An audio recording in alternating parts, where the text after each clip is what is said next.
What's going on to all my horror fans out there, and welcome back to my channel, Movie Files. Elliot back again with a brand new movie review, and today we're discussing the new horror film by the name of You Won't Be Alone, which premiered at Sundance earlier this year. I got a chance to check it out early, and I'm really excited to share my thoughts with you all and let you know if this horror film is worth checking out in theaters on April 1st, all in this spoiler-free review. Before we get into it, make sure you're checking me out on all my other social media accounts. If you're new to the channel and love early movie reviews, TV breakdowns, and live streams, well, come and join the community by subscribing and hitting that notification bell. As you all can see on the screen now, if you enjoyed this movie review, well, make sure to give it a thumbs up and also share the review. But more importantly, let's talk about this film. Let me know if you heard about it, if you were excited for it after seeing the trailer or hearing some of the positive buzz coming out of the film festivals. But more importantly, if you've seen the film, what did you all think about it? Let's talk about the story, the narrative, the performances, the cinematography. What were some things that didn't really work for you all? And let's talk about everything in between in the comments below. So let's jump right into my thoughts of this film. First and foremost, I have been doing this for the last couple years. When it comes to more smaller independent films, I try to stay away from trailers and reading synopsis. I have heard some of the positive buzz, and when I hear some positive buzz, especially for independent films, I try to stay away from the marketing. So I went into this pretty cold and pretty blind. So I want to kind of give you all that same privilege in regards to not knowing much about the film, because I love discovering something for the first time. So I'll be vague about the idea of this film, starting off with the story at hand. So without giving too much away, this is taking place in the 19th century. We meet a young girl literally at an age of a baby. She gets kidnapped by a witch. She falls into this relationship with the witch. They kind of have a bit of a falling out, and we see this young lady goes about the villages and she meets people, and let's just say with this new relationship with the witch, she may become something more supernatural, and she has the abilities to taking people's liking, taking their bodies and their appearances and living through these people. And I'll just kind of leave the synopsis at that. So with all that being said, some things that really kind of stood out to me. Number one, performance-wise, our lead actress by the name of Sara Klimoska as Navina, she is an actress who doesn't get much to say in this role because, again, when you see the film, she was taken at an early age. She really wasn't developed. She wasn't able to interact with people, have relationships with people. So she's a very naive, very kind of, doesn't have much life experience, so she's not able to speak and have normal interactions with people. And I thought that Sarah's performance as Naveen, who's our main character throughout the narrative, she conveyed a lot without saying much, right? It was in the eyes, it was in her mannerisms, the way she carried herself, that I really loved the kind of nuance that she was able to convey. And again, a character with no lines being able to give to her. And again, what I also enjoyed about the performances as a whole, again, not giving too much away, we see Naveen, she interacts with people throughout the film, and she takes their liking, she takes their looks, she takes their lives, and all of the actors and actresses like Noomi Rapace, who Naveen takes her body, seeing her and seeing Naomi invoke that younger, naive type of character. She takes the form of a male, and how that actor is able to convey that mindset that she's in. I thought that all the actors that had to gotta go into that mindset and be this younger actress, I thought they did a good job in bringing out those nuances in the performances. There's a relationship that I mentioned in regards to she was taken by a witch. You would imagine that she has a certain feeling about the witch, taking away her childhood, right? And it's a very toxic, very interesting kind of mother of a sorts relationship with this witch. And I thought Maria was the witch's name.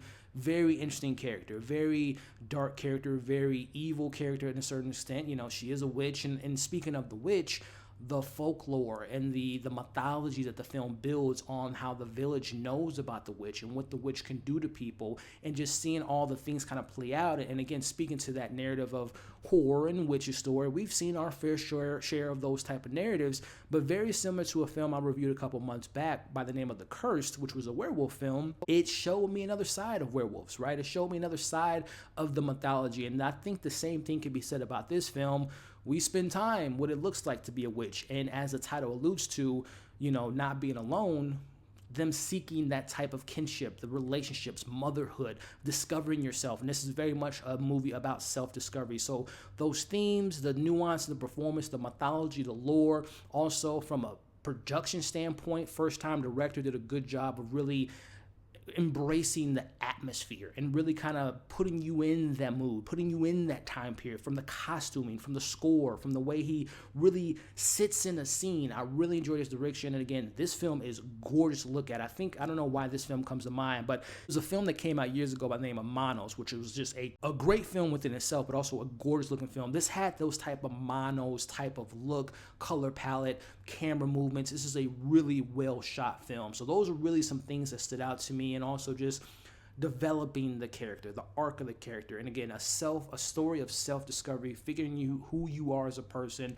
living through someone else, growing up as an individual. All that stuff was really some strong points that stood out to me. Negatively speaking, I'm not gonna lie, this film had a bit of disjointness to it.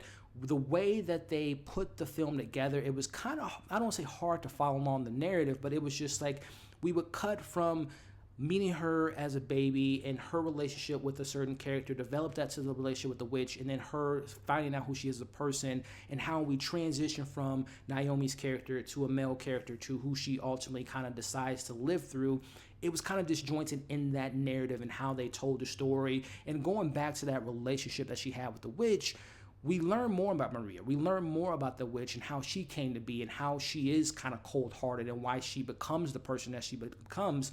But when we learn about her in the film, it was really weird. The placement of where we kind of get the backstory, it was confusing, if I'm not going to lie. If you've seen the film, you know what I'm talking about. And if you do decide to take a chance on this film, when you learn about her backstory, I was confused because I thought we were learning about someone else. I'll just kind of say that. It was really kind of weird. So as far as the way that they told the story, it just wasn't as cohesive as I would have personally liked it, as far as how I take in and consume movies, and especially a narrative of this story, which doesn't have the most dialogue. It is a very, we're a lot of silence, a lot of scenes that kind of sit within itself, which kind of brings me to another con.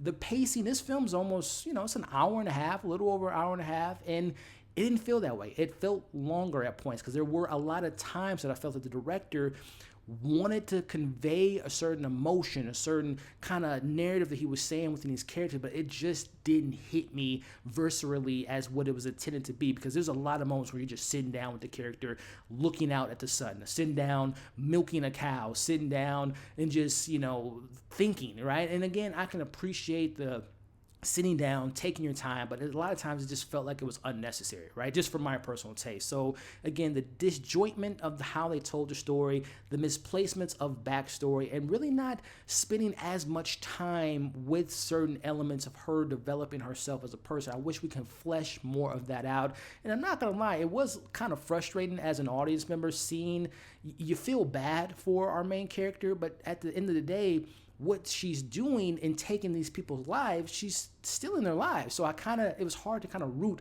for a happy ending per se for a character, which brings me to my last point. The ending had some payoff, but ultimately I felt a bit underwhelmed by how we wrapped the narrative and the payoff for our characters. Again, it had a moment like, you should have did that a long time ago, but it just didn't hit me as it didn't impact me as much as I was wanting to, because again, it's a slow burn. It just didn't live up to that payoff for me personally. So overall, before I give you my thoughts and my score, if you haven't already, make sure you're liking the video, sharing the video, commenting your thoughts in the comments. Overall, this film, You Won't Be Alone, does have a very impressive production, some really solid performances, has a really interesting lore on what it has to say about witches and the mythos of what this witch and how she affects the town does. But overall, I just didn't feel the impact, the emotion that it was trying to convey, and I thought that it was just a little bit too long in the tooth for my personal taste. But I have to say, I'm in the middle with this film.